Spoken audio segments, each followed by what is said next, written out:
Welcome to I'm From the Internet, a podcast about the internet, its users, and their consequences. I am punished comedian Winslow Domain, sitting here with internet historian Brandstetter. Jay, how have you been, man? I've been doing really good. I mean, one thing I love about this show is that we don't have to talk about like the people that are all over the modern internet because it's history. Although today this is going to be a little different from that, but you know. Yeah, it is always good. I think the best story is one that is where they're prominent at one time and then they vanish for a while and then they come back and you're like, son of a bitch, it's that person again. Oh yeah. Like I don't know, that lady that went crazy viral for writing that article about how we need to start befriending Nazis, and then like she showed up again when she started complaining about homeless people in front of the museum. And, I don't remember what her name is, but she's just like some Zionist lady. But I just like it when you can start to like sew these characters together and be like, motherfucker, you were the person from that thing, you know? Yeah, that's one of the fun parts of the pod. But yeah, I don't know, man. What you been getting up to? Oh, it's getting cold up here in New Jersey. Finally, November's rolling around. Mostly just we're getting ready for the winter. We're trying to get rid of a printer, so that's been fun. But you know, it's just a lot of those things are very like a big office printer. So yeah, you have like a full on like size of a small Volkswagen printer. Exactly. Yeah, like a business class one, because Fred needed it for his font work at some point, but now we don't anymore. So we're trying to get rid of it to clear up some space. I mean, but those things are so cool, and I kind of want to fuck with it. I mean, like, send it to me. They are. Because I kind of want to fuck with it. They are. The problem is they need a lot of maintenance, especially if we're not regularly using them. Like, at one point, like we had some mice in here, and it looks like the mice got in there. So there's like that's probably why we're kind of just like seeing how we can get rid of it. Because, yeah, it's like it doesn't really work. It's going to need some repairs, and it has mouse poop in it. Okay, then never mind. I remember, God, was it Ridley Scott that said that, like, the minute that you can avoid an inconvenience of technology, you'll yearn for it. And that's why retrofuturism is such an evocative aesthetic. You know, that's why, you know, when you're playing Metro 2033 and your flashlight is a hand-cranked flashlight, is like, that adds to the stress, that adds to the tension. Long story short, when I was on my third comedy tour, I printed off the posters for it, and they were like stripped down because the ink didn't stick to the sheet. And so it kind of like had this really unique smearing effect that, like, you know, that wouldn't work necessarily as a poster, but if I worked on this specifically, if I had one of these machines, I like the machine itself would then become part of the arsenal of tools that I have to manipulate images. And I just think that would be a lot of fun, especially with my next game being so heavily based in documentation of federal crimes and stuff like that. So yeah, that'd be fun to mess around with. But we mentioned this before we started recording, that I've been doing a little bit of this sounds so fucking dorky, but I guess it's called glitch art, where you take an image, you save it as a TIFF file, and then you can load the raw data of the image into Audacity and then edit the image as if it was a sound file, save it, and then you have the resultant image that is just like really uniquely glitched out and distorted. And it's been a lot of fun. I've been messing with that a little bit here and there while I'm working on the new game, Project Zersetzung. But yeah, you been good? Yeah, not too much going on really. Just I've been been having a fun time with Fred the past week, but also working on the show. So at least we have something to talk about today. Word. Well, looks like you have a very distressing title here, and I'm going to let you take it away. Yeah, I titled today's episode, Elon Musk Goes Thud. And unfortunately, this is our first episode where Elon Musk is going to come up on this show. And thankfully, mostly in the background, but he is an integral part of the story. And the sort of opening image is a tweet he just made that's Thud! ! And then he elaborates, that's the name of my new intergalactic media empire, ! Optional. And that's in March of 2018. So that's kind of where this begins. There's like a million reasons to hate Elon Musk. Like creepy pedophile freak, uninvited everywhere he goes, annoying, hyper-conservative, fake gamer. Like his Elden Ring build is enough to make you hate him, right? But the thing that I don't like about him is that he is every single rich kid that I ever knew growing up who just like shows up in a friend group or finds out about a pursuit, a hobby or whatever, and then just like immediately uses money to accelerate their presence into that group. Like there's a post recently on the Manson subreddit about this user who was like, yeah, I got into Manson like 8 months ago. It's so cool. It's like the most amazing artist I've ever seen. This is my collection so far. And it's like, it's almost every album in vinyl, which are really hard to find. It's all of these like super rare figurines and CDs and clothes that clearly you could, if you had an enormous budget, you could get almost all of that on Depop and eBay. And then I looked through their account, and one of the other posts that they made was on the Michael Jackson subreddit, where they're like, oh yeah, I just got into Michael Jackson. It's so cool. This is my collection so far. And it's like 40 or 50 records and CDs and shirts and objects of the fandom. And it's just like, oh, you're rich. You just have the money, you're not actually engaging with the material in a meaningful way. I just think about the kids that like everybody else was like, I would get maybe one booster pack of Pokemon cards every week. Right. And I had friends in grade school who were like, oh, well, yeah, my mom just like bought me a booster box. And then I just like spent all night opening all the stuff that I want. And then I threw a tantrum when I didn't get the Charizard kind of thing. And it's just like, it's just this irrepressible shallowness that you cannot, you cannot communicate to them that just throwing money at a thing will not make you an interesting individual, Exactly. Yeah. And it's just like, what kind of conversation would you have with somebody who buys all that? They probably just like talk about how hard it was to get and how expensive it was. It's just like, right. It's just a numbers conversation. Like it is the reason why the World of Warcraft players like reacted so sharply to Steve Bannon's gold farming company, which was just that like prior to like buying gold on World of Warcraft, if you got to a high level, that's because you worked to get there and you learned the exact timing of every single one of your attacks, and you have this like really meticulously organized build that you can be really valuable. So when you're building a group to go do a big run, a big raid, you see someone who's a level 80 and they have all of their armor looks all tricked out, and you look at them and go, okay, they're going to be helpful. And then they join you and they're helpful. And then once you could just buy gold, like whoever just had a credit card could just go in there and buy somebody else's character, not know anything about it. Then you'd bring them onto your raid and they wouldn't do shit because they don't know how to play the game. Yeah. And that's what Elon does. He just buys shit and then pretends that he built it. Yeah. He's a fucking dork. He wouldn't last in Nax Rammus. He wouldn't last in Nomerigan. 40-man raids through Nomerigan. I don't know if you do 40-mans in Nomerigan. I never played well, thankfully, so that avoided me. But yeah, and it was good when it was good, Yeah, and the one other post I have here is as an elaboration that says, Berkeley and Bolton want to emphasize that Musk's involvement leaves him with no creative control in the company. So it's also kind of you can see the distancing already before we get to it. Yes. So the name of his intergalactic media empire, which is like, oh my God, this is so embarrassing. Yeah. It's called Thud. Anyways.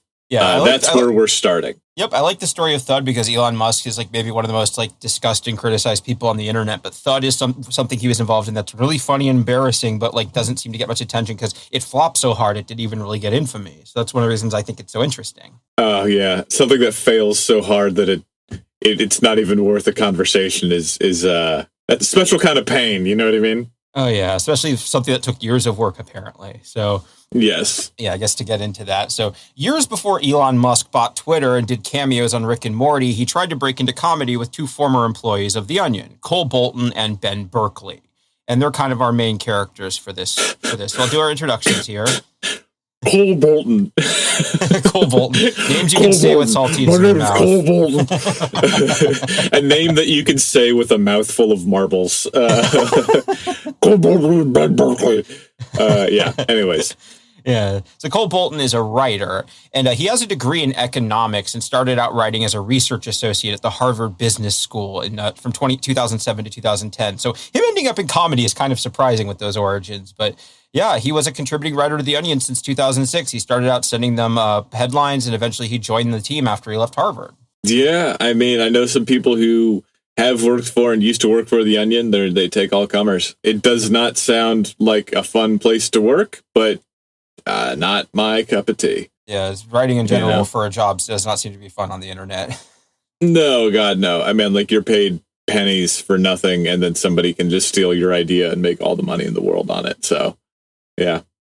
If I'm going to tweet, they're going to be my own goddamn tweets. Hell yeah. But Cole's doing good. By 2013, he's the head writer of The Onion. That's because in 2012, The Onion moved offices from New York to Chicago, and there was a lot of restructuring as a result of that. Like, some people didn't want to move. They had to be replaced. Like, 2012 wasn't a super great time for The Onion. Like, that's when they were doing all their weird, like, pro-military intervention headlines. I don't remember if you that for, like, there was a couple months where they kept doing all these articles about how we need to invade Syria to help them out with headlines like alien world to help out Syria since this one refuses to, or like dying child imagines being rescued by soldiers. Like, really bleak, unfunny stuff. You can tell there's some real behind the scenes shakeups going on. Yeah, that one's like a Babylon Bee level headline. Yeah, that's, you know, it's just like they're putting their politics way, way, way before making something funny. Yeah. Yeah. We are going to get to talk about the Babylon Bee in a couple weeks, so I'm pretty excited about that one. Oh, I'm not. Yeah, they had literally one single good joke, and the rest of it is just like liberal pedophile QAnon conspiracy bullshit. With purple hair, yeah. Yeah, they're like still mad about liberals drinking lattes, and it's like that. You're talking about lattes in 2025. Yeah. Like, Jesus Christ. You guys solved that problem last decade. You put a skull on the back so it isn't gay, and then you can drink it. Yeah, exactly. I thought you had, like, gun coffee now, you fucking losers. Yeah, you can get pumpkin spice Patriot blend, so it's cool now. Yeah, Jesus Christ. Yeah. Well, the thing that I really like now is there's always going to be fractionalization, and, like, once a big brand comes up and it's just like, hey, we're the coffee for rapists. We're the coffee for Republicans. And they secure the brand identity of like, we are Black Rifle coffee. Fuck you. Drink coffee. We don't put anything in it. And that's like, they secure that demo, right? And then somebody else needs to come up and shake that market up. But they can't come in and say, we're the new Republican coffee, because all the people who buy Republican coffee are already getting it from Black Rifle. And so what they need to do now is talk about how, like, actually Black Rifle is the coffee for homosexuals. And we don't put any acid in our coffee. It's pure natural grain coffee, or whatever the fuck they're doing. And so now there's, like, even more Republican coffee that is, like, even more QAnon pilled and like even more racist, and they are currently throwing ads at me now. It is very fun. There's zero loyalty among these people. Yeah, it's great. It's just who can pander to be the hardest. Exactly. Yeah. And Cole Bolton worked his way up. He was the editor-in-chief of The Onion from February of 2014 to October 2017. So, you know, basically running things for a couple of years. It's a really good place to work up to. Yeah. Let me know when you find a joke that he's told that's funny. Yeah, unfortunately, the thing about The Onion is since they don't really credit the writers for the headlines, it's hard to find anything specifically that he made. I tried to look that up, but yeah, but we'll get to see some stuff that he does have his name on later. So, and the other Yeah. character we have here is Ben Beckley, who worked as an editor. He has a sociology degree with a minor in professional writing from Arizona State University, and he started working at The Onion in 2011 after he graduated. And he was actually he's the founding editor and managing editor for the first year of Clickhole, which I was a big fan of when it first came out. Okay. Like, yeah, so That's a get. Clickhole was really, really funny. It's still got a few funny things to it. I don't know how much they push it, but like, yeah, the first year, I mean, like, I remember like the first article I ever saw from them was just like inspiring. You can write anything you want on a baby. And it was just a photo of a guy who took a Sharpie and wrote the word crime on his baby's belly, which is just so fucking, oh yeah. It was like, they had achievements on their website. Yeah, they were such a good parody of like Mashable style websites. Like I think one of my favorites was one where it was like an episode of Sesame Street where it's just Elmo in a microwave with no moral flashing on the screen. I was like, that's so funny. Yeah, no, that's so good. Yeah. No moral. Yeah, and then he's the executive editor of The Onion by 2017. And 2017 is when both Ben and Cole left, because that's when 2016 is when The Onion got bought out by Univision after Gawker went bankrupt thanks to Peter Thiel. And that's when there was a lot of shakeup after the buyout because they weren't happy with it. And they both quit at the same time along with some other people. And just in general, The Onion being squeezed and mismanaged by their corporate owners has always been a point of frustration for its workers, as long as it has been owned by someone. And not just them. Anybody who has a corporate owner who's a writer, that's the one thing you hear is just all your work getting thrown out because they wanted you to do something and then change their mind, or having to chase metrics that aren't your thing. Just all this busy work that gets in the way of actually being funny. Yeah, I think that everybody who's ever worked in a media company is familiar with the phenomenon of their boss coming in and saying, "Hey, make this go viral. Can you make this post go viral?" And is struggling to explain to a like 55-year-old man for whom half of his brain is consumed with cheating on his wife and golfing that there's not a button that you can press to make something go viral. And obviously not. If there was, we would be pressing it all the time. And yeah, I have been here before, struggling to explain comedy to somebody who thinks in business terms. Yeah, that's such an old person thing. The grocery store always keeps the good produce in the back, and you can always make stuff go viral if you just know the right button to click. Exactly. Yeah. Yeah. And so I get why this offer that we're going to talk about was really appealing to them, because that's a very common refrain in online comedy. If only the money people would just let us do what we want, then we'd be way more successful at what we do. And that's what Elon Musk promised Ben and Cole. He approached them about creating Thud.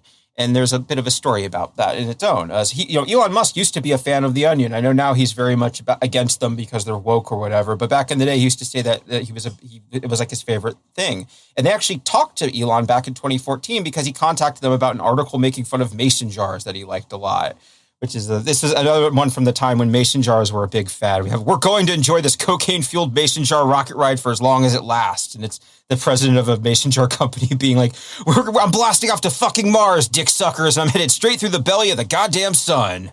So the fact that Elon was like, oh, you mentioned Mars in your comedy. I'm a big fan. Oh my God. Jesus.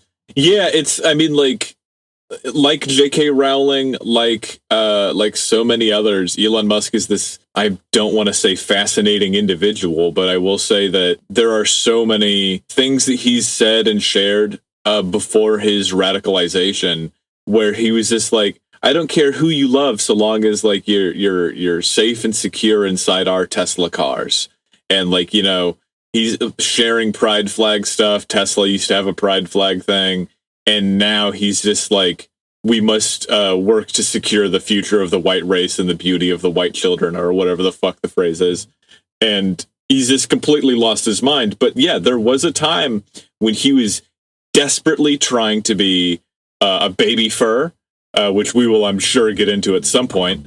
Desperately trying to be like a comedian meme lord. He's still trying to do that now. And just this absolutely desperately trying to be like an internet comedy celebrity. And you can't do that with money. And because the funniest person on the internet, and even he knows this, is Drill. And Drill is like Nobody fucking knows who Drill is.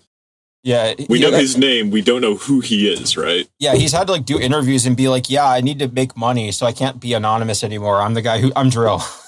Basically. Yeah. Yeah, I mean, I don't fucking blame him. We know like his name, and you know, his podcast was good for like the 3 episodes that it existed. I don't know what the fuck he's up to now. Yeah, but as long as he's still making good posts, so yeah, you'll never hear me talking poorly of my man Drill. Yeah, definitely. And just to illustrate that, I have a tweet from Elon Musk of 2017. He goes, I would say that The Onion is the greatest publication in the history of all conscious beings, living or dead. Like, yeah, that very Big Bang Theory era. Yeah, very, just like, I mean, you don't need me to say it, but like, he's just so annoying. It's just like every fucking word that he says is just so desperately annoying, trying to sound interesting. And he's only gotten richer. So I guess that's the secret, is to just be a twerp for your entire life. And so to hear, I have a quote from Berkeley here about Musk. He says, he thinks about issues very, very globally. SpaceX is about colonizing another planet as opposed to launching satellites. Tesla is about changing the way people move as opposed to making a nice car. I think he thinks about satire in a similar way. He's just a really big comedy fan and saw the opportunity to help bring more of this comedy. So yeah, the quote that hasn't comedy aged is well. not a faucet, man. It doesn't work like that. If you got everybody who wrote the movie Airplane into a room again, they would not write another Airplane. You know, it's an art, and it's subtle and takes time, and sometimes it takes serendipity for it to occur. But you're not going to get that by just like, oh, we just need to hire more people to build a bigger comedy factory. It just doesn't fucking work like that. Yeah, it doesn't scale up. There's always a risk. That's why, like, you know, it's why business doesn't like it, because it's the opposite of what they want. They want a sure thing. Yeah. Exactly. Yeah, they want dividends. Yeah, like to the point where, like, Elon was such a fan that, like, when The Onion was originally for sale, they tried to get him to buy it, but he didn't bid because they're like, well, you're rich and you like us, maybe you could buy us. And so he didn't. But he did at one point float hiring Bolton at SpaceX, and Bolton was like, I don't know what I do. I'm a comedy writer. In 2017, after Ben and Cole left The Onion, Elon Musk approached them, and he had a fantastic offer. He was going to give them over $2 million to start a new satire company with no expectation of turning a profit and the promise of more funding in the future. Like the quote from Berkeley is, he only wanted Thud to get to the point where it broke even pretty close, more or less. So Elon wasn't even getting us to make money at the time. He was just like, yeah, I want to do this thing. I like this thing that these people worked on. I'll give them it's $2 million. It's nothing for me. I'm a billionaire. Yeah, why not? $2 million.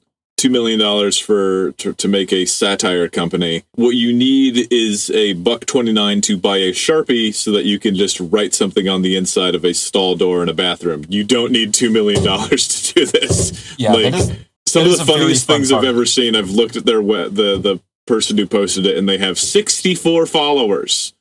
So yeah, again, money doesn't make art. People make art.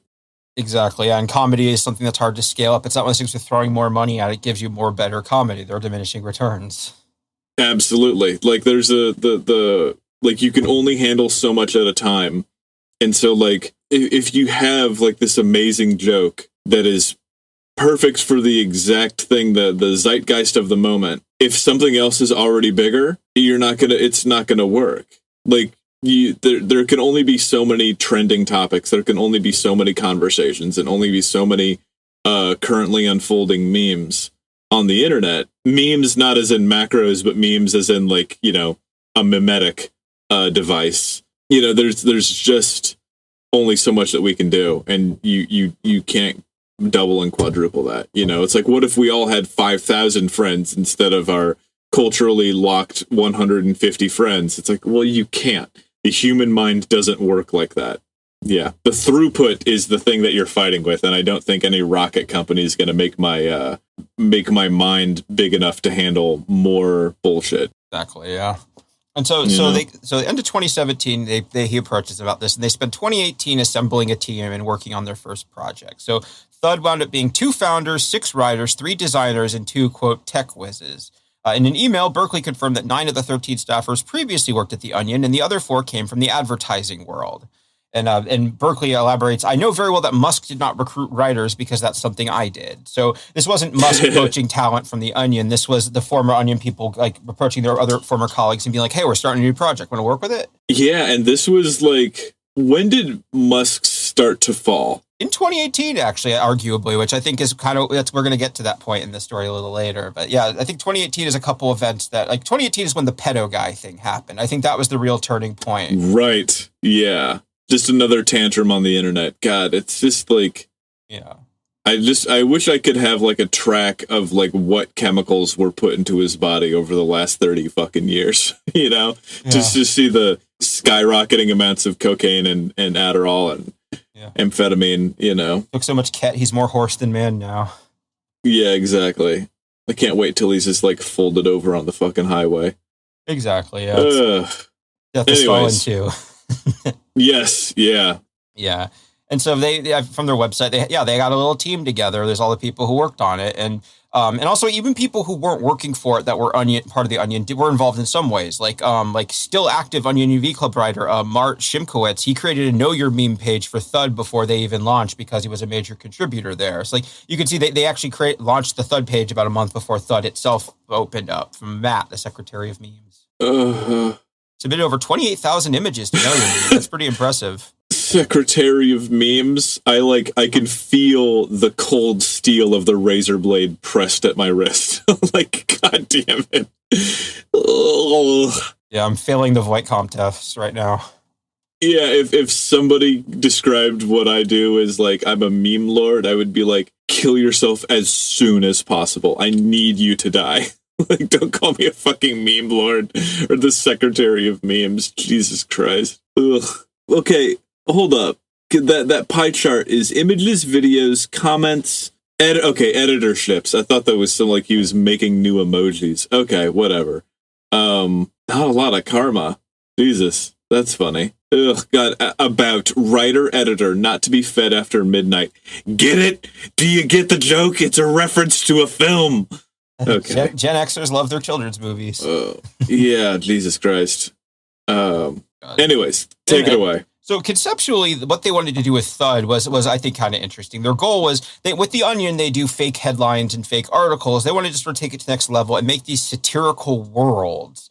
And there wouldn't be like a central site. It would be these free-floating concepts that they just unleash on the internet, almost kind of like an ARG, where it's just like a weird website that you would encounter, not knowing it's a part of a thing. And from there, you might learn about other things. Okay, cool. Monetize it. Exactly. It has to be monetized. Yeah. Like, not that art has to be monetized, but that like if you want this to last more than the $2 billion that you have to monetize it. Yeah, exactly. Because like The Onion, one of the ways that they make money is they have the Onion Labs where they do advertising for people. Like people can hire them to be copy editors or to do native advertising for stuff. And you can't really do that with Thud because there's not really anything to advertise on. It's just these websites and they don't have banner ads or anything. Yeah, and that also would take you away from immersive in-person experience if you go there and there's an ad for, Dulcolax or whatever the fuck. Like it wouldn't work. It's like how when you're playing Death Stranding and you see that there's cans of Monster energy drink and you're like, oh my God. Advertising in my video game, get out of here. God, yeah. And like I was like the way that they talk about it, I see how this could have been interesting. Like one of the concepts they floated, I have a quote here. It goes, their ideas were big. One project Thud eventually envisioned was to create an entire museum wing imagining Britain's imperialist conquest of heaven. There'd be a painting showing a ship ascending into the clouds and a plaque describing the treacherous journey there. Elsewhere, artifacts like a flaming sword would represent the treasures they brought back. Like, I get something like that, like installation-based Onion humor, which seems like an interesting concept. I could see that working, with the right execution and everything. I think that's like a cool idea. I don't see like how that could be funny beyond the observation that Britain was a pretty terrible colonial power. Like, okay, they colonized heaven, and then you can do like, it sounds like a cool storyline for a game. But I don't see that being like laugh out loud funny. Yeah, like if somebody like Meow Wolf made a fake museum, I could see this being a wing in it that would be interesting because each piece would be something cool they made or whatever. But like as a concept, yeah, like this would be a really funny Onion headline or a really funny Photoshop. Like as an actual place that you'd build and have people pay to go to, it's like, yeah, that's the hard part. Yeah, I don't think that would work. Yeah. And like I mentioned, so 2018 is when they're putting this together. 2018 is also when Elon did the pedo guy thing and started regularly getting trouble in his tweets. Like this is also when like he did the thing about setting the stock price at 420, and then later he got busted. He was like talking about busting unions on Twitter and got in trouble for it. This is when he keeps getting in trouble for his tweets, really for the first time. Yes, and for those who are unaware, the pedo guy thing was there were some Boy Scouts trapped in a mine or in a cave in what, Chile? Was that what that somewhere. was? Yeah. And there's like this international thing trying to get people to save them. And Elon Musk was like, I could build a submarine at my rocket factory. And they were like, this wouldn't work. Like, it's too small of a passage to get through. You'd need to do one kid at a time. It doesn't really make sense. There's like a million reasons why this just like simply would not work. And after like, you know, he offers to help and they're just like, it simply won't work. Like physically, it's impossible. And then his response to the scuba diver who actually saved the lives of these children was to call him a pedophile, implying that the only reason that he's saving the kids is because he's a pedophile. Also because he like an expat living in Singapore or Thailand or something. Thailand, yeah, and he's just like, oh yeah, the only reason you'd ever go to Thailand is to have sex with underage people, which is just like, or you just move to Los Angeles. So like, yeah, that was his whole thing, was calling a hero, you know, world recognized hero saver of children a pedophile because he wouldn't use his poorly conceived submarine rocket. Yeah. And it wasn't just poorly conceived. He literally built his little tube thing and just dropped off. They're like, we can't use this. Yeah, it just simply would not work. And the only reason he tried to do that was because it was a headline. Because he wants to save the day, you know? Yeah, the Elon Musk underwater coffin for two isn't very useful for this situation. Yeah, that doesn't work at all. Yeah. So December of 2018, Elon's chief of staff, Sam Teller, tells him that Elon is backing out of the project. He couldn't even tell them himself. He just had one of his guys delegate that. Yeah, of course. Yeah, the quote here is, he was starting to get worried about how Thud's projects could reflect on him during critical times for Tesla and SpaceX, Bolton said. You know, his companies that are obviously quite a bit more large and I would say important than Thud. So it's like, he's getting in trouble for his tweets. He's like, well, I'm not going to stop tweeting, but I'm not going to sponsor other people's tweets. If I'm going to get in trouble, it's going to be for my stuff. Yeah, the most important part about satire is to protect the shareholders and to watch your bottom line. Because you never, ever, ever want to make fun of... you don't want to punch up because they're bigger. You know what I mean? Always punch down because it's so much easier. Yeah, they're not right. So that's my advice.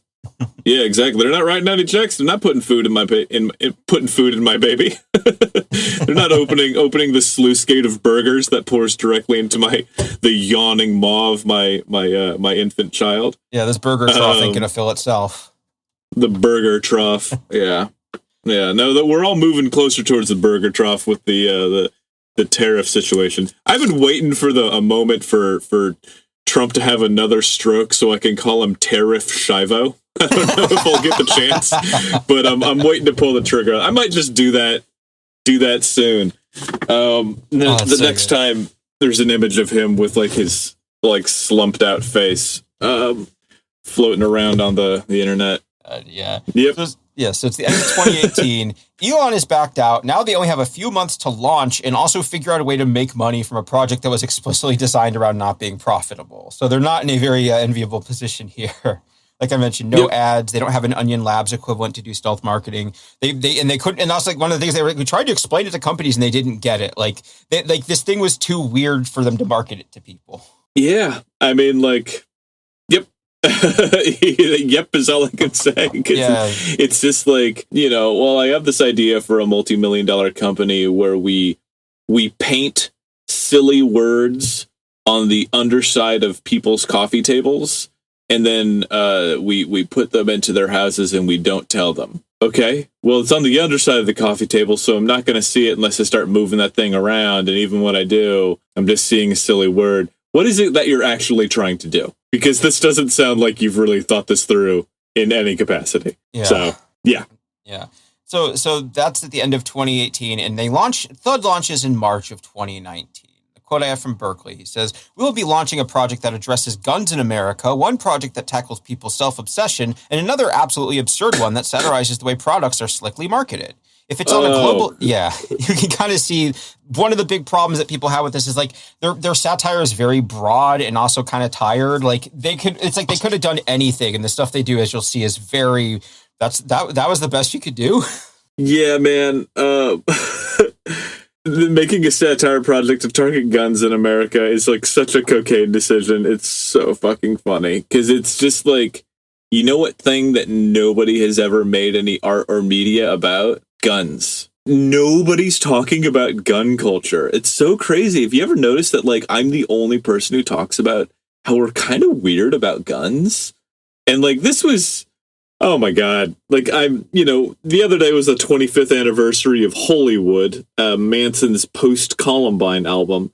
And the podium that he had for the stage show was a vertical rifle. It was a Carcano rifle. And then on the sides of it were two revolvers making a cross.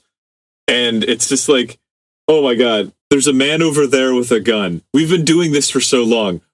What do you think you're going to do? And then the 1-2 punch of this is one project that tackles people's self-obsession. Motherfucker, you're going to tackle the idea of vanity? Okay. I think that the person who is vain right now is the person who thinks that they're going to have something interesting to say about self-obsession. It's 2019. We've had Instagram and TikTok, or not TikTok, and Facebook for years now. You're not. It's just like there's some like street artist who like will do these things of like sexy women sucking on the big blue thumb of like a Facebook like, and it's just like, look, you're all just whores for Facebook likes. And you're like, you're doing this in 2024. You know what I mean? Like, yeah. Facebook is just your heroin. It's like, what are you talking about? It's like going on C-SPAN today and being like, these kids need to log off of MySpace. It's like, oh my God. Yeah. You are so old. Yeah, like whenever I see one of those drawings from an artist who's like, people spend too much time on their phones, the unstated second part of that statement is, and not to me. Yep, exactly that, dude. That's exactly it. People spend too much time on their phones and not enough time paying attention to me. And then absolutely absurd one that satirizes the way that products are slickly marketed. I mean, like, come on. There's nothing to this. We haven't even gotten into it. But like, I have, my dad used to buy me the old copies of Mad Magazine from like 1932 or whatever. But they were like making fun of Madison Avenue ads for decades and decades and decades. And it's just, yeah, like one of the cool things about the old Mad magazines, they didn't have advertising in it because they were like, yeah, if we have advertisers, then that's going to like mess with what we can make fun of. So for the longest time, it was supported entirely by subscriptions or newsstand sales. Yeah, I mean, God, old Mads were still so fucking good, man. And the funniest joke that I remember reading was they had this little like retrospective on Sergio Aragonés, who made Spy versus Spy. And one of the things they said about him was when he came here from Cuba, he only knew 3 words in English, 2 of which were spy. It's just like, mwah. Oh, what a good joke. Yeah. So anyways, I'm sure there's something that preceded Mad that was also very good that Mad copied from or whatever. But this is just like such a bland take on these projects that are also like, I don't know. It's to put a point on it, whenever I see a big name comedian talking about what's going on in the news, I'm like, oh, you dumb asshole. You think 6 months after that story, when you're recording your special, you think that you are going to have something trenchant and insightful that the internet has not already like churned out 10,000 times. Dave Chappelle does it constantly. And like, I don't dislike the guy, but Bo Burnham, his like the every observation that he's had, and this isn't like a slight against him, it's because it takes him so long to make his work that by the time he has made an observation, it's like already old news. You know, the internet is infinitely nimble, infinitely quick, and like major media, stage shows, and comedy specials are like moving at a snail's pace compared to you know, to the internet. It's a fool's errand. Exactly. Yeah. Like even back in the day, like late night shows would cover all those jokes the day they happened. So it was kind of the day they happened. You know. Yeah. Anyways. Yeah, I have one other Berkeley quote here about their goals. He goes, if it's on a global scale and it convinces people to change their mind about something or reconsider something, it might have a small impact that could have a larger effect down the road. So, you know, I'm sure it's just to be nice. But yeah, we could totally change the world with our satire of the way that products are slickly marketed. Yeah. Okay. All right, yeah. I think about that every time I see, like, I mean, there's just a billion things. There's like this bumper sticker. I'm sure you've seen it. It's a bumper sticker. The word says Earth. It's a whole bumper sticker. Just says the word Earth. But Earth is written in red, but art is written in white. And I've seen it so many times. That's like the real eyes realize thing. It's just like... I know. I mean, it's just like, oh, so either you're highlighting the word art or the red is highlighting the word you know, like, and it's just one of those things where, like, when it comes to like liberal cultural campaigns and you tell them, hey man, I don't think that your bumper sticker that says stop killing innocent people is actually going to do anything, even if you had 10 trillion of them. Like, even if everybody on the planet had 10 of them on their car, I don't think that that would do anything, because the nature of killing is entirely distinct from the nature of bumper stickers. That bumper sticker, as a guy who sells bumper stickers, they don't actually achieve social goals. It's completely distinct. You know, it's the quote about from Kurt Vonnegut about, like, every artist who was worth their salt during the Vietnam War had all of their art focused on how horrible this war was, like a laser beam, and it had the collective effect of a custard pie dropped from a 6-foot ladder. It did nothing. But libs and hippies will throw a tantrum if you tell them that their useless flailing is not carrying the same weight as a neutron bomb. It's just not going to do anything. You people want to flail, you can't take away their right to flail, but it's flailing. It's not actually accomplishing anything. Yeah, except for making you money, hopefully. Yes, exactly that. Yeah. So now we can talk about their completed project. So despite all the talk, they mostly just ended up making websites. And the downside is that the websites are pretty boring because the stuff they're satirizing is also pretty boring. Like, here's a selection of some of the websites they made. Like, these look like templates because that's what business websites look like now. And we're going to go into each of these in depth later, but this is sort of a sampler of what the visual style is. Like, I can't quite tell what I'm looking at here. These could just be regular websites. They all look the exact same.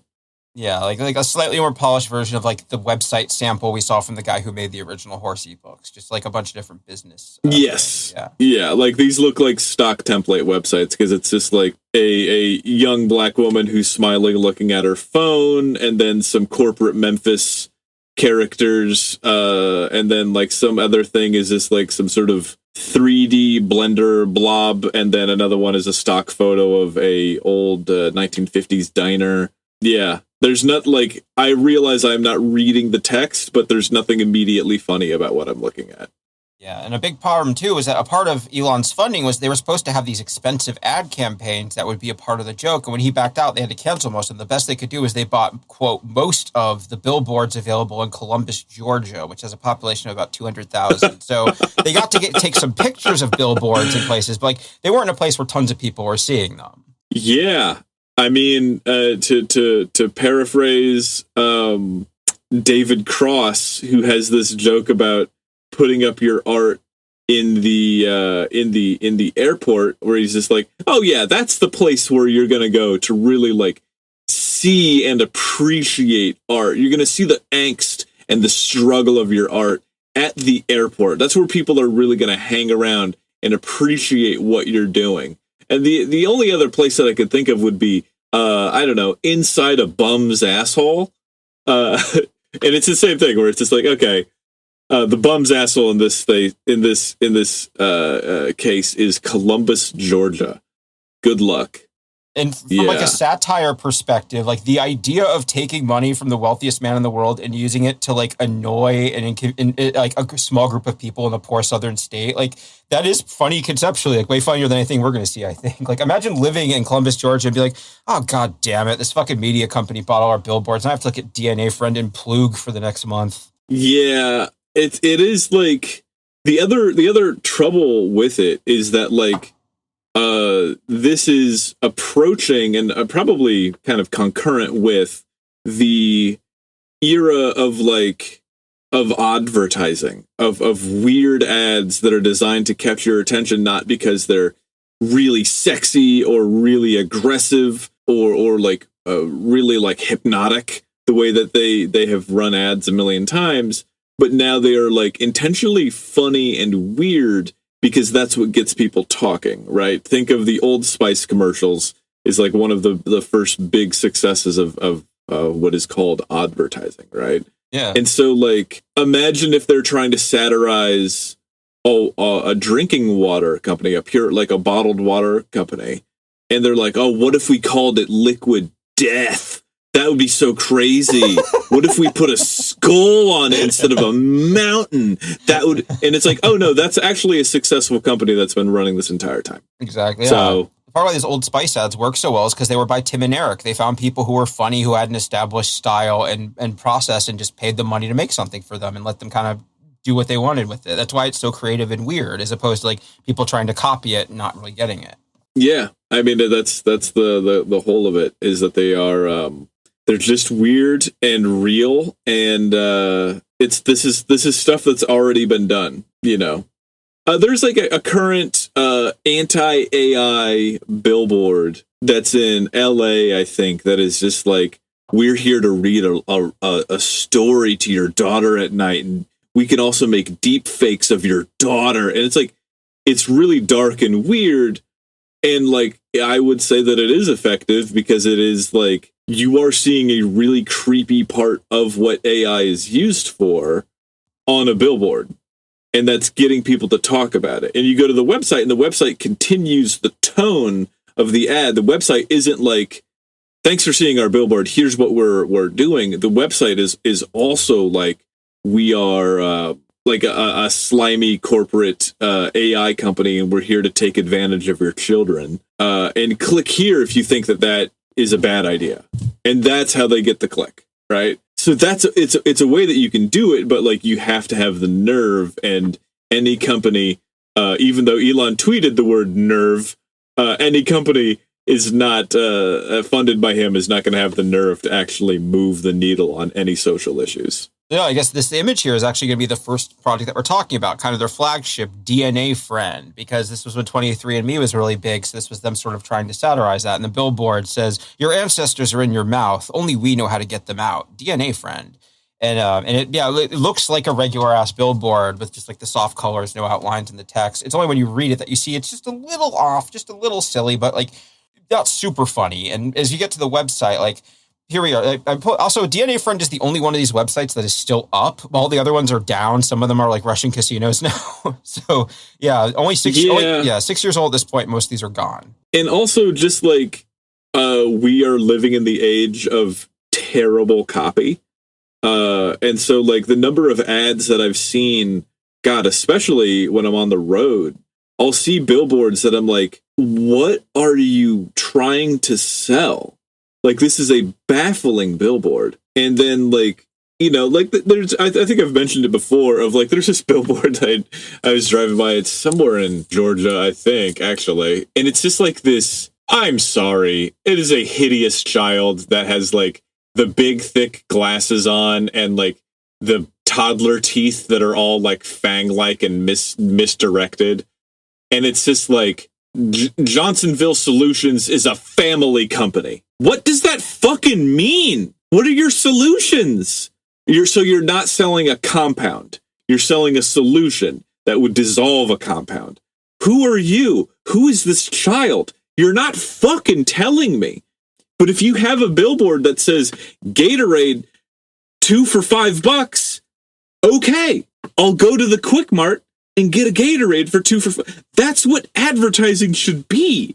It shouldn't just be a fucking question mark, because then I'll just throw that away. God, yeah. Have you, like, a billboard that just says, have you considered products? Shut up, man. No, yes, whatever. Who cares? Like, fuck off. Yeah. I had a fun local version of that where in Jacksonville, there was this car dealership called Pearson Toyota, I think. And the guy who owned it had these 2 twin daughters, the Pearson twins. And every commercial would be them looking down the barrel of the camera, speaking in unison about Pearson Toyota or whatever. And it was so, and they did it for years. Like, they started out as little kids. And by the time I left, they were like teenagers, to the point where, like, at one point, the weekly circular, Folio Weekly, they made for Halloween, they had a thing where you could vote like the creepiest people in Jacksonville. And they won one of it. And you could get a Halloween mask printed out in the book and cut it out with their faces on it and go as them for Halloween. Like, they were kind of like these poor kids became like, because their dad was probably like, well, I'm buying a commercial, I'm going to put my kids in it. Like, I don't know why twins love to do that. I'm sure that they were forced to do this, but I also think that twins, the number of times I've seen two twins standing next to each other, finishing each other's sentences, I'm like, all right, I don't know, man. Maybe Mengele was right. We got to split you people up. We got to separate you a little bit. Yeah. Take that one out of context.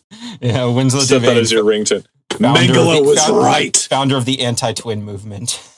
Yeah, exactly. Singles only, man. That's me when I see a hot babe at the beach and I just go, single. All right, whatever. We're having fun. And so, like, I pulled some highlights from their pages here, like what our customers are saying. Annika, DNA friend, gave me the confidence to introduce myself to my crush and tell him that I'm a genetically low-risk mating partner.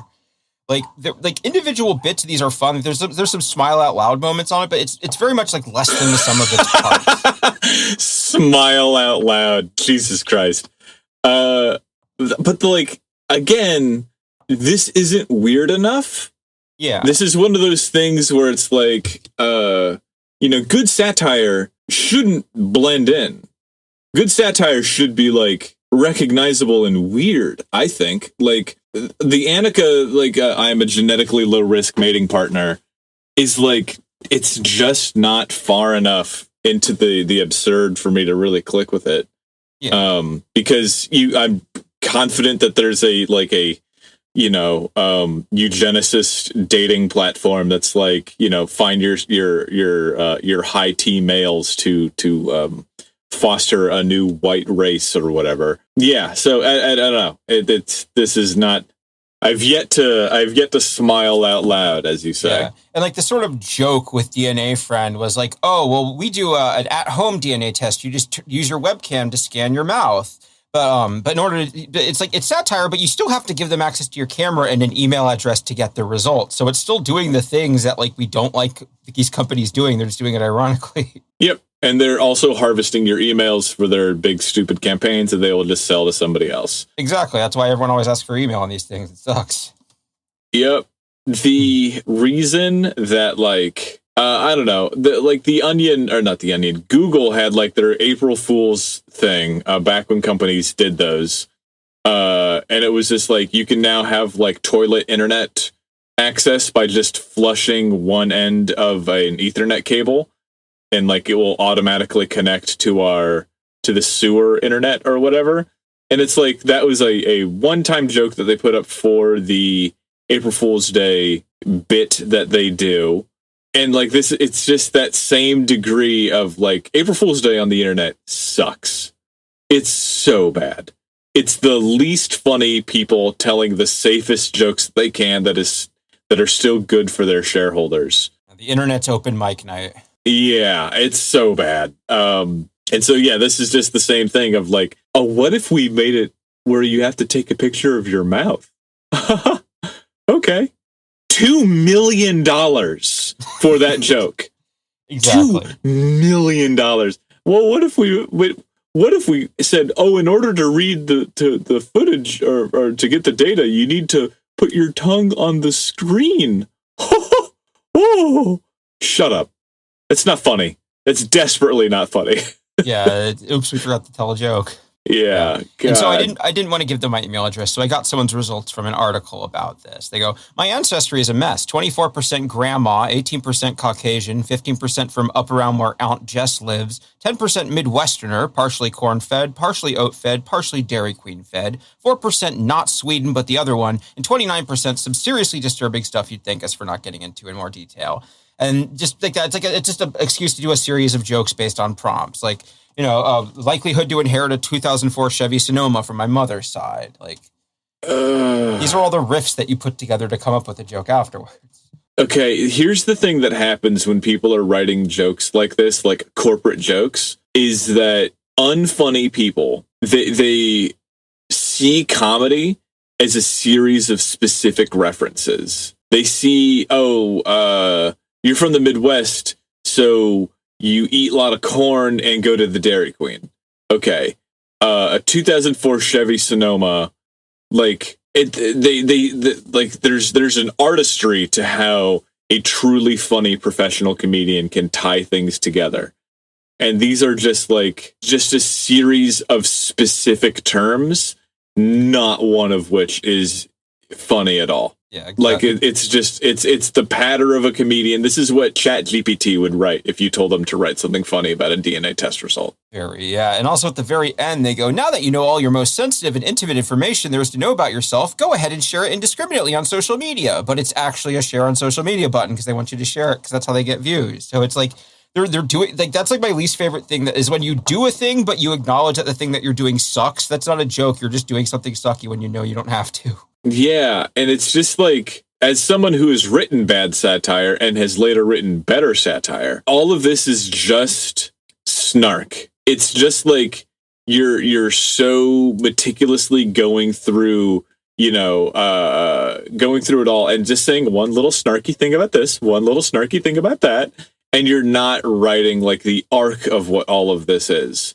If you started this from one big joke and told a bunch of like not jokes around it, like you built up the details and then you focused on like making something that was one interesting, funny thing from which you tell other funny things, then you could actually work that into like something that's genuinely funny.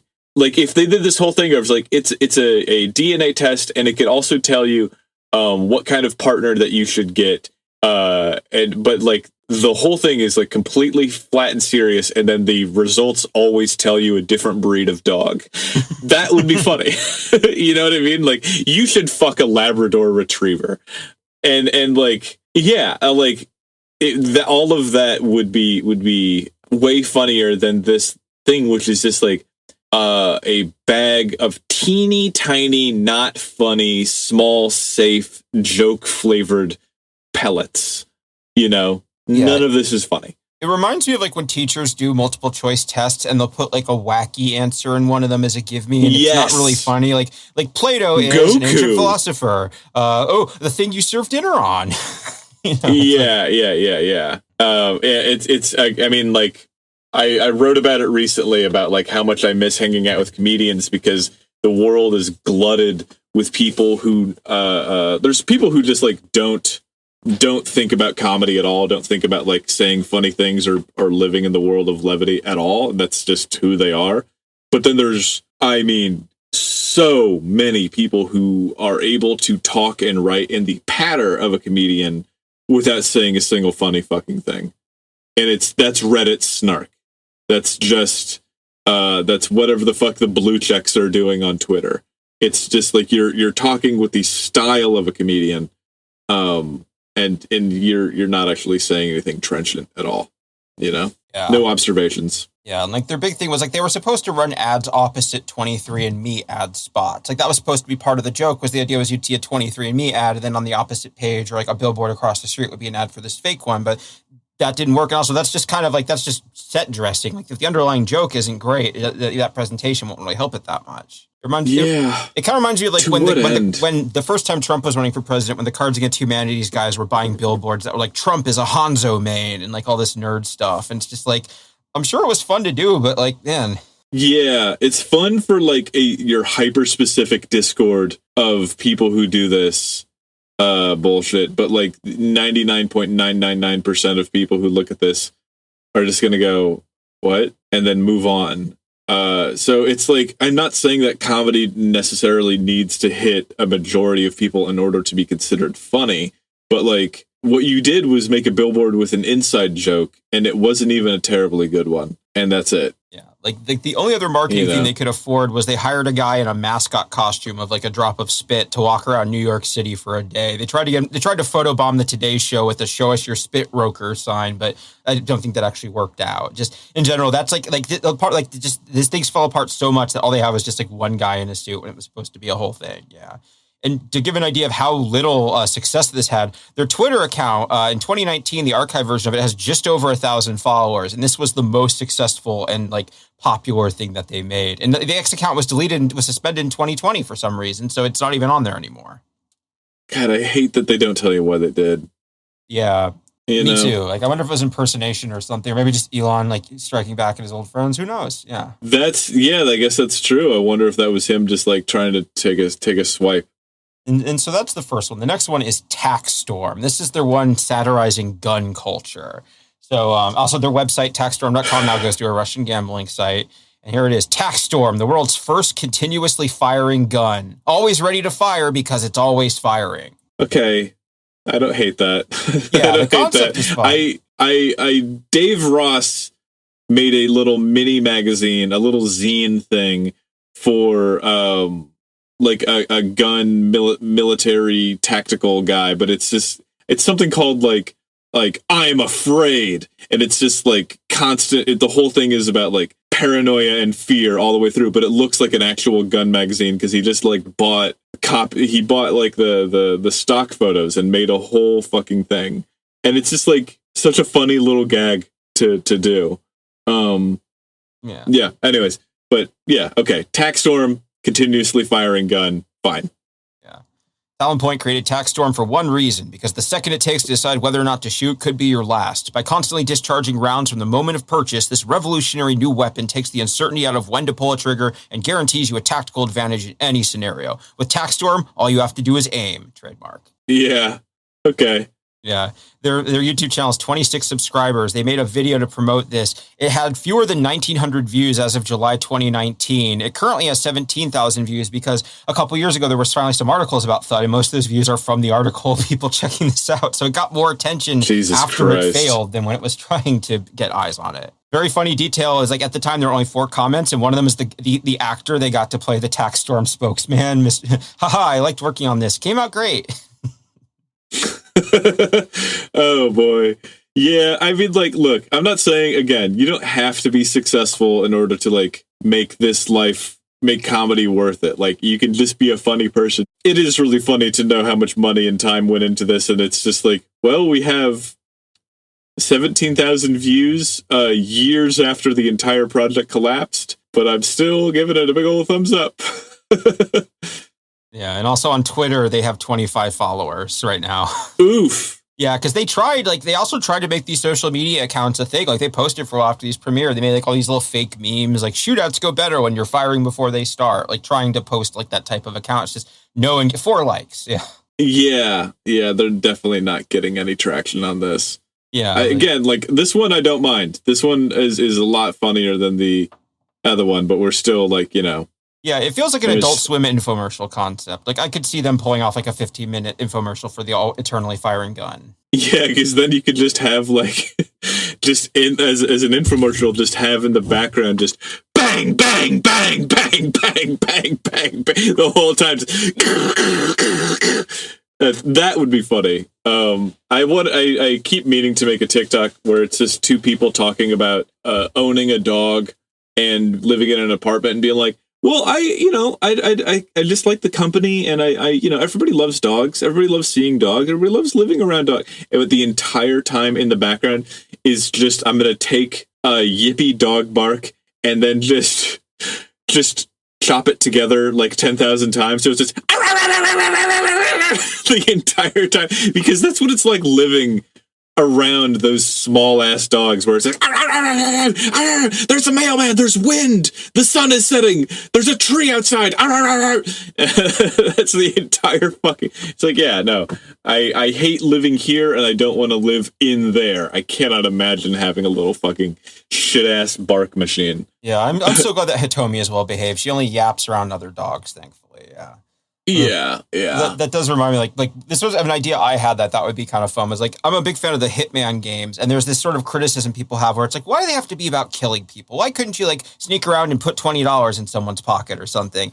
And so my idea was a game called, I call it like Friendly Neighborhood Sniper, and the idea is you're a sniper, but your gun shoots everything but bullets, and it's like you're just watching the town. It's like when people need help, it's like someone's hungry, shoot a hot dog at them. Someone needs to shoot the thing, and like just the idea of like all these like really wacky it seems like a good concept for a lot of jokes in a game, but yeah. I mean, it is not too spiritually distant from crime scene cleanup games, or like the video game cleanup games, where you show up in the blood-soaked dungeon from Skyrim, and you have to like use a variety of different mops and sponges to clean the blood off of the stones so somebody else can play the game. Which is just like, what a funny concept that is like very successful as a game. And then the next one is 6-minute test. I don't have as much because it's a slot machine blog now. I can't actually take it, and the archive version doesn't work either. So, but yeah, that's the one with the corporate Memphis, and it's a parody of a personality test. Like those things are already pretty much self-parody at this point. It's very hard to make fun of that. Yeah,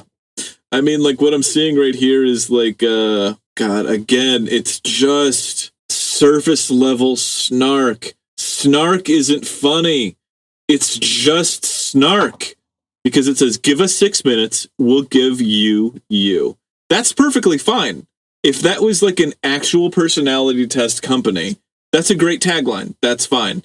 With 16 different personality types, our free personality assessment is as unique as you are. So what are you waiting for? Take the shortcut to self-knowledge now. That's not funny. That's just like a whimsical way of looking at it. No registration or introspection required. That's just snark. It's not actually terribly funny. And like the idea, it's like they're going after the heavy hitters of people who took a personality test online. Okay? Is that really who you have in your crosshairs? Yeah, and also it's such a strange choice. ClickHole did a lot of funny tests, like and quizzes. Like I remember their quizzes being really funny and interesting. So the fact that like this one, it's 32 questions, by the way. This is like a battery of questions. Yeah, this is a lot. I don't know. One of the quotes here says, to learn that you're not a complete outsider, but rather a member of one of a finite number of possible categories, each containing hundreds of millions of individuals, is incredibly empowering. Like, yeah, that's just being sarcastic about what personality tests do. Yeah, it's just like snarky sarcasm, and it's like that doesn't actually contribute anything. Yeah. Not much to contribute to this one, too, unfortunately. So the next one is... Yeah, it is. It's hard to write a comedy podcast about things that aren't funny. Like things that are attempting to be funny, but aren't. Yeah. And then the next one is Plug, which is maybe like, I think my least favorite one. It's the billboard for this one says, the future of sticking things into holes is here. And the text says, Plug is the world's first universal orifice adapter. The days of encountering orifices you can't use are over. With more than 100 possible appendage orifice combinations, Plug is your all-access pass to every cleft, slit, opening, protuberance, extremity, and nub there is. The future of sticking things into holes is here. And that's why it's this weird little like blue blob thing with like little ears and holes and probs. It's it's kind of a butt plug joke, but it's also like supposed to be a joke about adapters. It's just very muddled in what it's even making. It just felt like a funny idea someone had. It is a funny idea. I don't think it's trying to be anything, because if it is, that's failing at that. I like it. It's kind of, I mean, like, non-derogatorily, it's a bit of a Rick and Morty joke, right? Literally, yeah. This just looks like the plumbus from that one episode of Rick and Morty. And the joke with the plumbus was nobody knows what it does or is. And this one, it's like, well, we know what it does. It goes into holes, but it's still like the same. It looks like it even, kind of. Like, it's a weird amorphous blob with fleshy stuff on it. As someone who, like, has watched an enormous amount of how it's made, I hate to say it, really appreciated the plumbus joke, because it's just, it was, I mean, if you're listening to this, I'm sure you've seen it, but it's just the narrator explaining, like, the plumbus is it's taken off of the plumbus flap, and it's covered in schleim, and then they cover the fleeb. You got to get rid of all the fleeb in order to make a plumbus, and it's like, you can kind of tell that he's just, like, making it up as he goes along, but it's just like, I don't know. It was a funny joke. Oh, I will begrudgingly respect Rick and Morty for as far as that goes, but yeah, and I can't, it does have a mouth hole. Yeah, it does have a mouth hole on it, and like an eye hole. All right, little curly one. Yeah. And also, like, there's no, this was just so unsuccessful. There's not even an archive.org backup of their social media, and the social media accounts have been deleted. So I have no idea. So presumably that means it wasn't as popular as the other one. Man, just flop after flop after flop. Good thing they named their company Thud. Yeah, at least they made the jokes easier for everyone else, at least. Yeah, I mean, like Silent Hill F. Come on. You know, you're kind of painting a target on your back with that one. Yeah.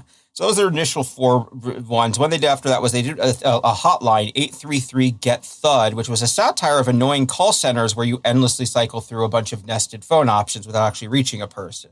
So not up. I'm not, I'm not doing that. Yeah, exactly. I'm not calling that number, and there's no records of it. So I'm just going to say it's lost media and move on, because I worked at a call center for 5 years. I don't need to hear someone make jokes about that. I've lived it. Yeah, we invented a funny new way of getting kicked in the nads. We've invented a new wasp to sting you. Okay. From the creators of Comedy Driving School, Comedy Audits. Yeah, exactly. It's there. No, I'm not doing this. You can't make me. Yeah, and then their last project was called Mampfen, which is one of the German words for chewing, and it's a satire of California restaurant guides. And this one feels the most like The Onion. Like, conceptually, that is like a very specific thing to make fun of, but like in actual execution, it's just like, yeah, they get to make a bunch of restaurant jokes. So it's, nothing really original, but like, yeah, like, I like what I'm looking at. Yeah, notable newcomers. It's a picture of a book with a hot dog in it, like, instead of a bun.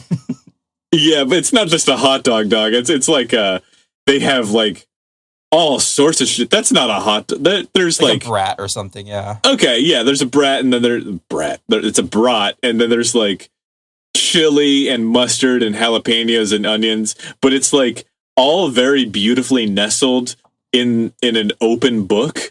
So like that's funny. I like it.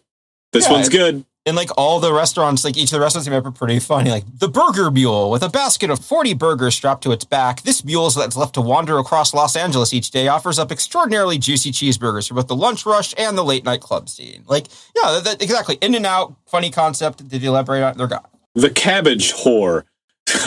This trendy East Side spot always has a line at the door for its Instagrammable sauerkrauts and slaws.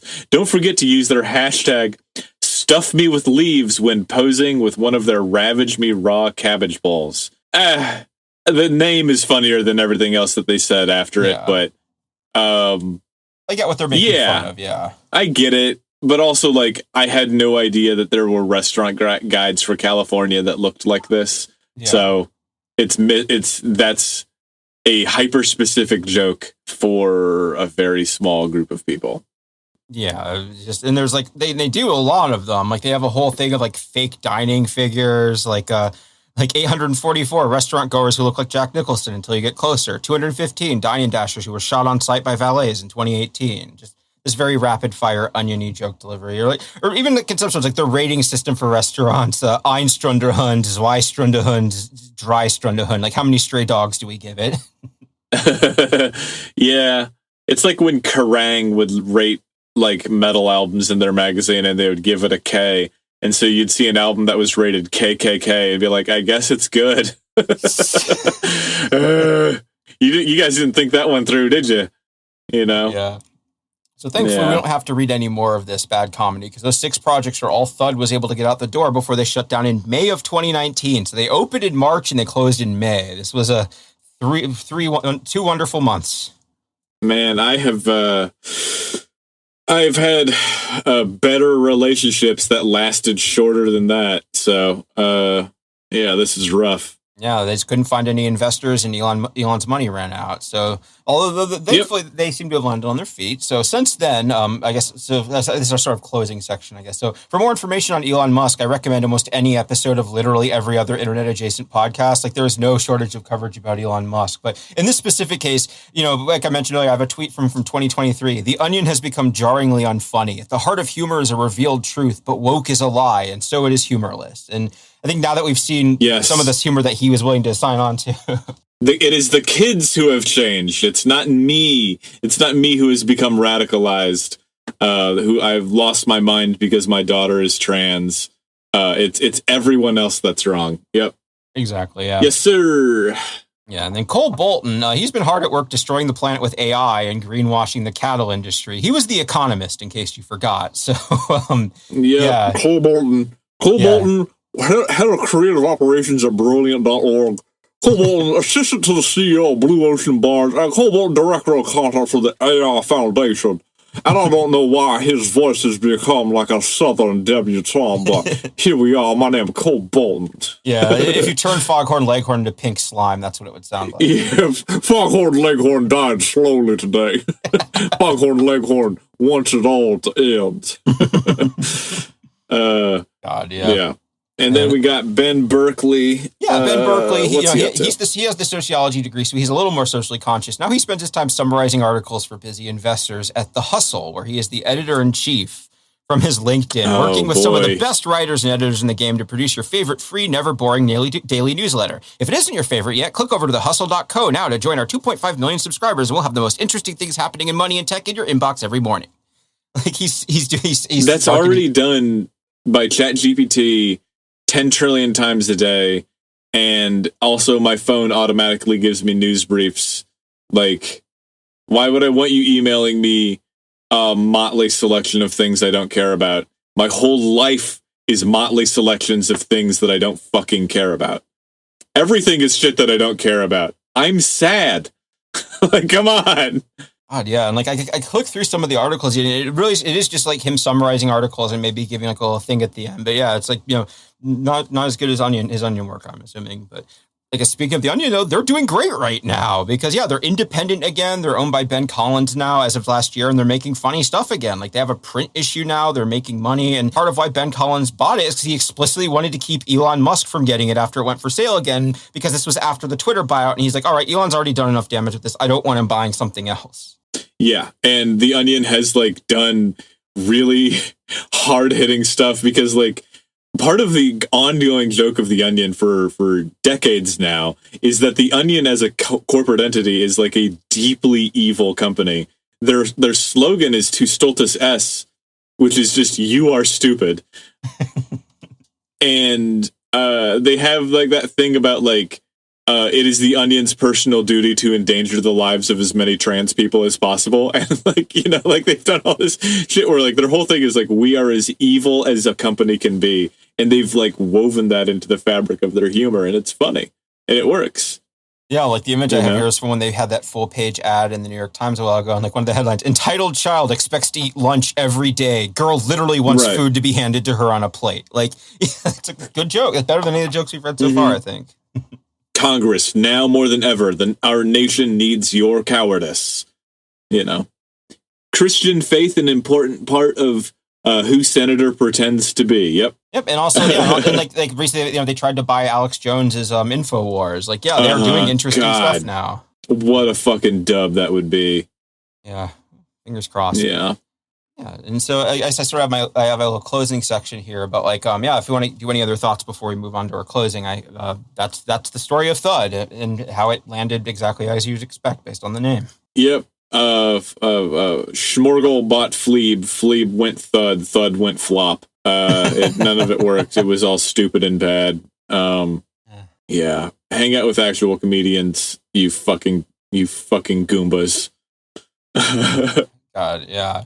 And I guess, like, for me, this made me think, because, like, a part of the thing was this idea of it being, like, this neat hidden treasure that people wouldn't understand. But that's kind of, there's a problem with intentionally doing secret hidden stuff, because for every too many cooks or frog fractions, you have a million stillborn attempts that never got discovered because they hid. And, like, you don't, it's that survivorship bias. You don't hear about these projects that nobody ever hears about. You only hear about the ones that are actually cool and successful. Right, yeah. I mean, like, there's a whole thing of, like, that's why TikTok works, is that it forces you to make the first few seconds into something interesting. And then you see the stuff that old people have made where, like, in order to understand an ad for a product, you need to watch it for like 30 seconds. And it's like, yeah, dog, that won't work now. We want to know what we're getting into. There's a lot of things to get into, you know? Yeah. Yeah. Anyways. Yeah, my sort of closing story I have here is actually kind of a parallel story to this. It's about a game called Full Metal Furies. This is a really short one, but it kind of ties into what I'm thinking about this. So it was developed by Cellar Door Games. They originally made Flash games. They made Don't Shit Your Pants. That's probably the one from that era that people might know the most. And then they made the game Rogue Legacy, which was surprisingly successful. It wasn't super good, but it was kind of, one. Yeah, right place, right time. Solid game. It did pretty good. And so 5 years later, they tried to do a Frog Fractions things with their follow-up game, Full Metal Furies. And the idea was it's a beat 'em up, but it has this really opaque puzzle game hidden in it. So you're playing like a beat 'em up game, but there's these little things you can investigate with that have these really complicated puzzles, and those lead to even more weird puzzles. And the idea was they were going to release this, then people would find the hidden puzzle game inside of it. But the problem was the beat 'em up wasn't very good or unique, so nobody really cared enough to engage with it enough to find those puzzles. And also people who like the beat 'em up didn't like the puzzles because you have to solve all these weird puzzles to actually get to the end of the game. And it's chess boxing. Yes, I know. Exactly. Yeah. Yeah, like a quote from an article, it said 2 months after release, Full Metal Furies had less than 10 reviews. Like it did that badly. And Cellar Door, like when it happened, they tried to kind of pass off as critics being lazy, but eventually they did acknowledge that they made a huge mistake. Like one of their things, they said, "Are you a critic and too busy to get the true ending of Full Metal Furies? Please contact us. We have a 3,000 plus word puzzle doc if you're interested. There's a lot of secrets in the game." And someone asked them about it, and they're like, "Yeah, puzzles are almost half the game. We wanted to keep it a secret and we succeeded, but I think in hindsight that was a really bad idea. Like really bad." Yep, that was a bad idea. That was dumb. Exactly. Yeah. Sorry, guys. Yeah, it's people who make these like kind of light novelty action games thinking they could do something completely different and their audience would follow them rather than having to start over appealing to a new audience. I think that's kind of what Thud did. Like if the Thud projects had just been on The Onion, like they had been articles or a page on The Onion, they wouldn't have been good, but they wouldn't have been super remarkable either. It would have just been like part of what they do. And if it had been a personal side project, I wouldn't be talking about it because it's just something someone made. Who cares? But I think it's the secret alternate world thing that made it suck because like that's not what they do and it's not what they're really skilled at. And just so like it wasn't very good. And when you make people dig for something, most people won't reach it. And the ones that do, if it disappoints them, they'll get really mad at you for it. Yeah, or get mad at you or just be like, well, this wasn't fucking worth it. Yeah, like this wasn't worth it at all. Yeah, like I think everyone on the internet has that experience of their first ARG they got really into and it turned out to be an ad and they're like, oh, that sucks. And every time it happened after, it's like, I know where this is going. I don't care anymore. Right. Yeah. I don't know, not to bring up Dave Ross again, a friend of the pod, Dave Ross, not David Cross, Dave Ross, but he has a thing where he'll make you a website. If you're a comedian without a website, he's like, message me, I'll make you a website. I get to do whatever I want with it. And you have to keep it. And so he has like this comedian who's just got this website that's just called like brianjonescomedy.iamracist.com. That's his fucking website forever. And it's just like, it's all of these like insane photos of him that he's photoshopped into being right. And it's just like so fucking funny. Oh my God. So he's done this a bunch of times. Yeah. If you good follow on Instagram, Dave to the Ross. He's so fucking funny. And yes, that's kind of like my take with Thud is it feels like Onion people and advertising people wanting to try their hand at horse ebook style, like weird internet ARG comedy when that's not. Yeah, but you can't force it. Yeah, but you can't force that. Exactly. They didn't organically build that audience. They tried to buy their way in and production values don't really matter when you're trying to do something like this. Yeah, dog. It don't work like that. You need a lunatic. You need somebody who's like genuinely touched by the grace of whatever mad God makes us. Not to sound like Whitney Cummings, but like, you can't do this because you got a paycheck. You got to do it because it's the only thing you can think about.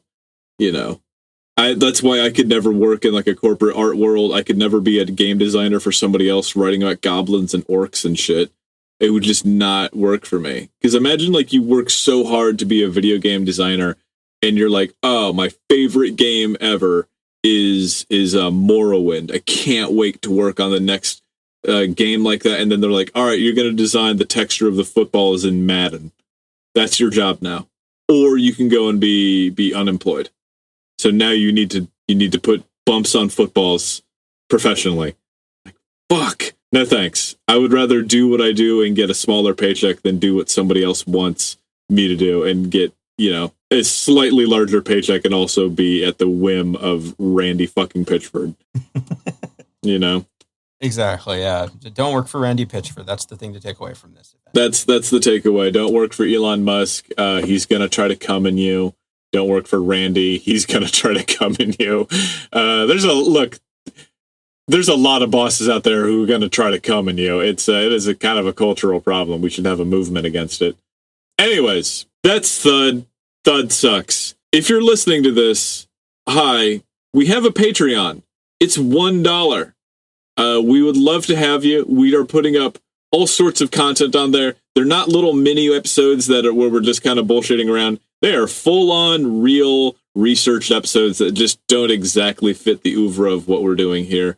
And Jay does all that, so all of the money for the Patreon goes to Jay and producer Steve.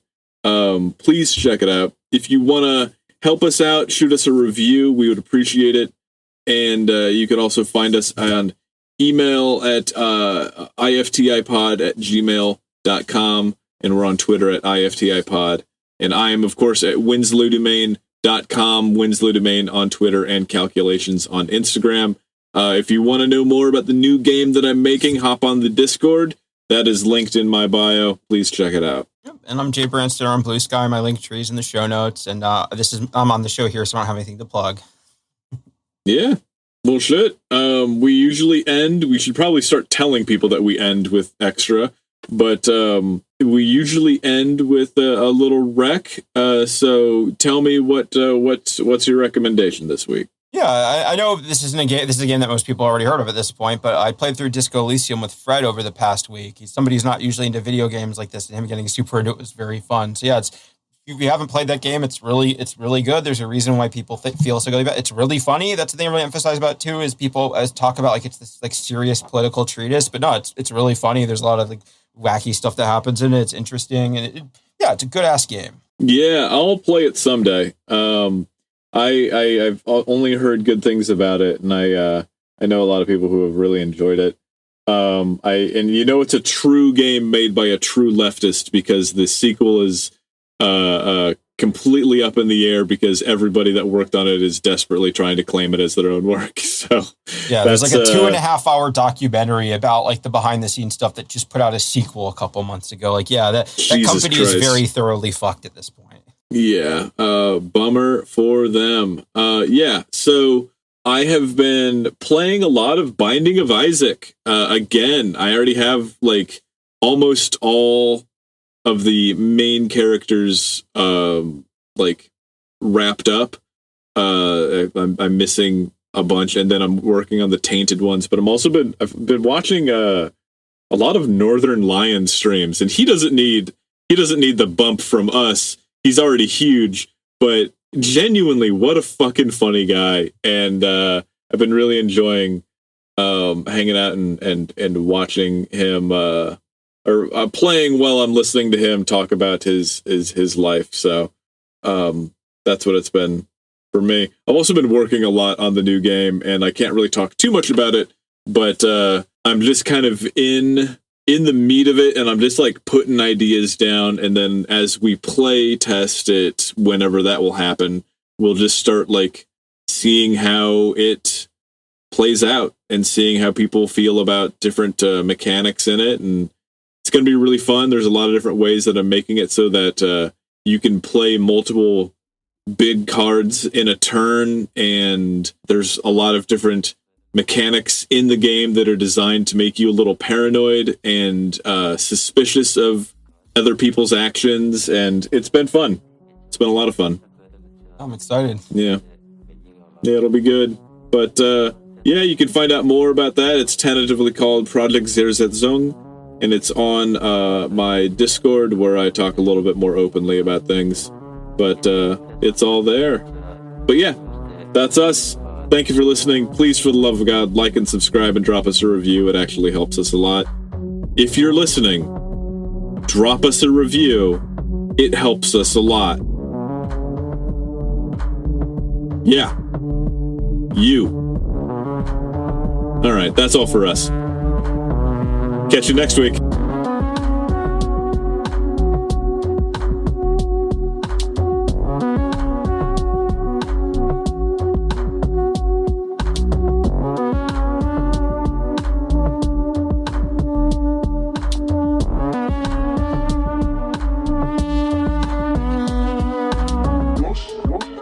I'm From the Internet is created by Jaybrandstetter and Winslow Domain. Edited by Steve Brown. Music by Steve Isbrook.